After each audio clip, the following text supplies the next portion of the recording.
Hello and welcome, it's me, LinkingX2, back again with another draft review and reaction. So, today we're going to witness the rise of T1 into the top echelons of the standings. They only have two more series left before the playoffs. Today they're going to face DRX before they are going to face Hanwha next week. If they win every game and have a bit of luck with the other teams, there's still a chance for the playoff bye in first or second place. So, with the match just prior to this, the Gen.G T1 Keria Series, ending in a 2-0 for T1 Keria, the odds are increasing for T1 to make it to the top 2. But before we get right into the action, remember to like and subscribe to not miss out on future draft review stuff and to always stay connected. So, let's dive right into the draft. Now, this time they go for the Renekton. In the last series we saw them pivoting to the Lee Sin as the B1 first pick here for Oner, but this time they want to get FAKER to Renekton. Maybe as a practice they want to flex it into the top lane. So far I don't think we have seen Canna play Renekton this summer, so that's going to be exciting.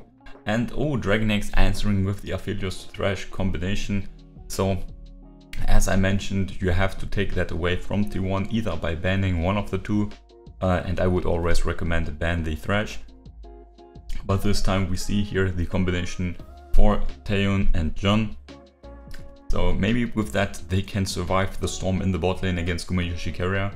So T1 here looking for the next pick. Obviously with Diana and Xinjiao being banned, there's only one answer, and it's probably going to be, the Nidalee. Obviously with the Renekton, that is the standard combination, T1 being one of the few teams that managed to win with this combination, which has not been too great, as you see there on the Nidalee win rate. So now T1 has two options. Either they use Renekton Nidalee as a leeway for more scaling, but you don't really want that because then they can become a great liability in the later stages, and against Aphelios Thresh you're already down in scaling. So just grab the Jace, just grab Canna's most played champion, and overall you see the win rates for this champion are indeed very good, and for Canna they're even better. So T1 here, they can actually flex Renekton and the Jace into the top and into the mid lane. So we're probably not going to see Canna play Renekton as like training or something, because still every game counts for T1 to get the important playoff bye. Right, Korea has updated their playoff system if you didn't know, so it is not the King of the Hill style anymore. It is more closer to what we know from the Western scene with semi-finals and so on. So DRX here looking in the On, obviously a good champion here in holding out into the top lane against either the Renekton or the Jace. So let's get a short overview here over the bans. So in the first half, Irelia, Xinjiao, Diana, as mentioned, banned from T1, attacking the jungle pool, now even with the Lee Sin going further down that road. Alongside the Kindred, obviously, against Pyoshik. I have to remember y'all, Pyoshik, it's like the Korean word for Mark. Obviously, he's a main Kindred player. On the other side, Lucian, Ziggs, Varus, Nautilus and Ezreal. DRX on their side attacking the AD carry pool here against Gumayushi, and I wonder where have we seen that again. Gen.G tried the same thing, didn't work. Gumayushi, he knows quite a few AD carries, and so that probably won't be a problem. Same thing for Keria. DRX here locking in the Viego, so that's probably going to be their jungle option, going with more scaling, more power in the later stages. T1 here with the Jace, Jinx, Nidalee, they have fairly enough range here against Aphelios Rise and Viego on the other side. So in terms of late game scaling, well, DRX has nearly the top scaling champions in all the positions, right? So if it goes to the later stages, then you can expect DRX to have a good advantage here in terms of power, and the only thing holding them back is their lack of engage, right? On ultimate can be used as an engage tool, but there's a Braum, so that's not too reliable either. And then you could Realm Warp in Pyoshik, but that's not the greatest move either. Yes, Viego is strong in the later stages, but he's still not a tank, and a Renekton, Jace, Jinx are still going to blow him up. So it's going to be interesting in these later stages. It's going to be quite wild, but till we get to these later stages, T1 will have quite the blast in the next draft part in game number 2, either with the T1 dub or the surprising DRX upset. Obviously, I think it's quite clear T1 has this in the bank, 100%, believe it, and then it's going to be happening. Here the man on the screen, FAKER, is going to secure the win here for us.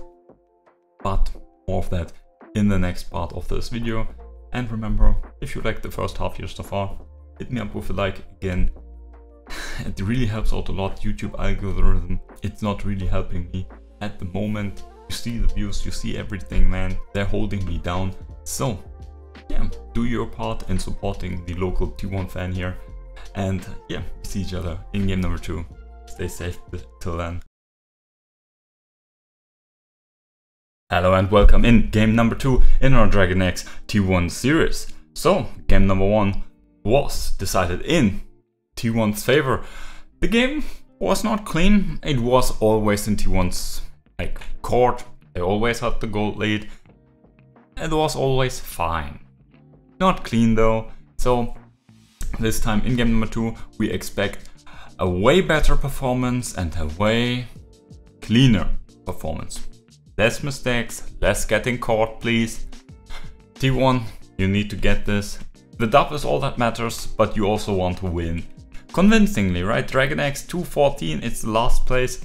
T1's goal is the top. You can't struggle against the last place team. So, let's dive into the draft. DRX here opening up with the first pick Lee Sin. That's a T1 special usually. They usually value this pick highly for Oner. T1 here answering with the Ryze Viego.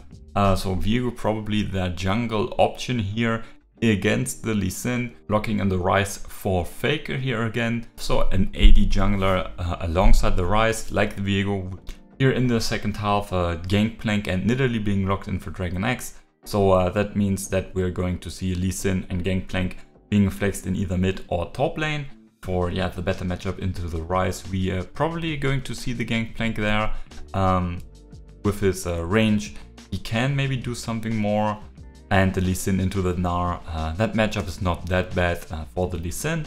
Obviously, you can swap that and have a decent matchup for the Gangplank as well in the top lane against the Gnar.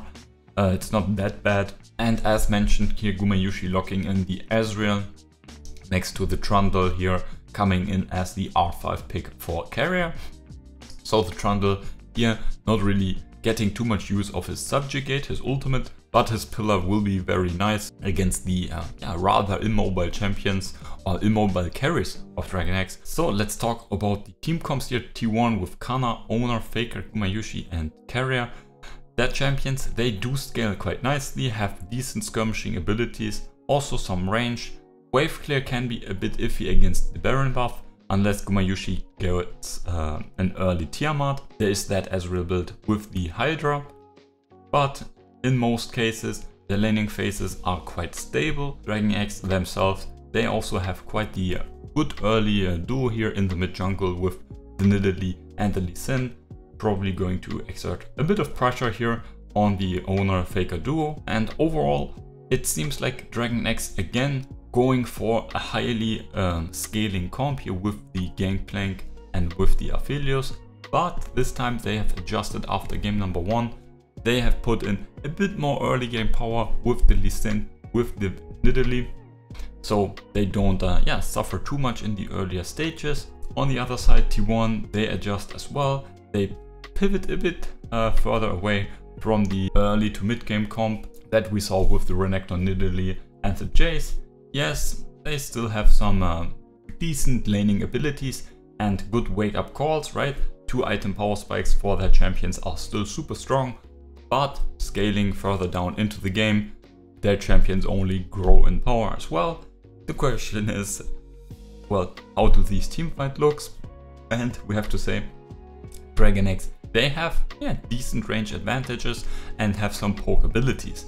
But overall, their comp has a lot of damage, and that's then it. T1's engaged on the other side, they have a few options. Gnar and Viego have flank potential with the Rise Realm Warp. Not too reliable, but at least an option. And then, well, Keria with his Pillar.